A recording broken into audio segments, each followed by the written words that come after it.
Chaque soir, avant de vous endormir, vous prenez la peine d'écouter du Coran afin de dormir le cœur apaisé. Que ce soit à travers nos vidéos ou bien d'autres, Masha'Allah, c'est très bien, car au lieu d'écouter de la musique, vous privilégiez les paroles d'Allah subhanahu wa ta'ala. Et ça, c'est tout à votre honneur. Comme le Très-Haut dit, n'est-ce point par l'évocation d'Allah que se tranquillisent les cœurs? Certains savants s'accordent à dire qu'avant qu'une personne ne s'endorme, si elle veut améliorer sa relation avec Allah, son état spirituel ou bien son cœur, avant de s'endormir, elle doit faire 4 choses primordiales. Elle ne doit surtout pas s'endormir tant qu'elle n'a pas respecté ces 4 étapes. Numéro 1, résoudre nos conflits. Une personne ne doit pas s'endormir sans s'être assurée qu'elle a résolu tous ses conflits. Allah dit dans le Coran, ceux qui contiennent leur colère et qui sont indulgents pour les hommes, Dieu aime les êtres vertueux. Le prophète Mohammed sallallahu alayhi wa sallam dit aussi « Dieu est clément et il aime la clémence en toutes choses ». En tant que musulmans, nous devons chercher les points de rencontre avec l'autre, afin d'en faire une base sur laquelle on s'appuie pour résoudre nos conflits. Numéro 2, remplir nos obligations envers Allah. Avant de vous endormir, vous devez vous assurer d'avoir déjà rempli toutes vos obligations envers Allah subhanahu wa ta'ala. Si je n'ai pas prié l'Aïcha, impossible pour moi d'aller dormir.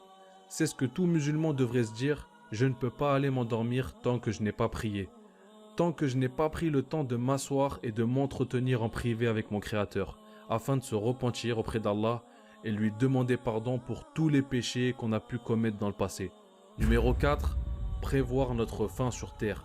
La dernière chose importante avant de s'endormir, c'est de s'assurer qu'au moins toutes les dispositions importantes ont été prises, juste au cas où que l'on ne se réveillerait pas le lendemain matin.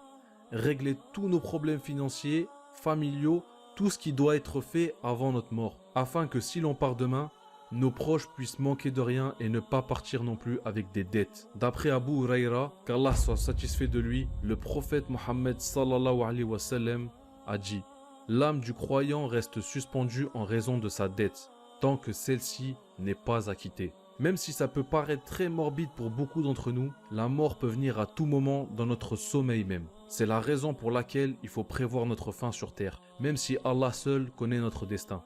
Alors pourquoi ne pas mettre toutes ces chances de notre côté et ainsi être prêt pour le jour où l'on va rencontrer l'ange de la mort ainsi que notre Créateur.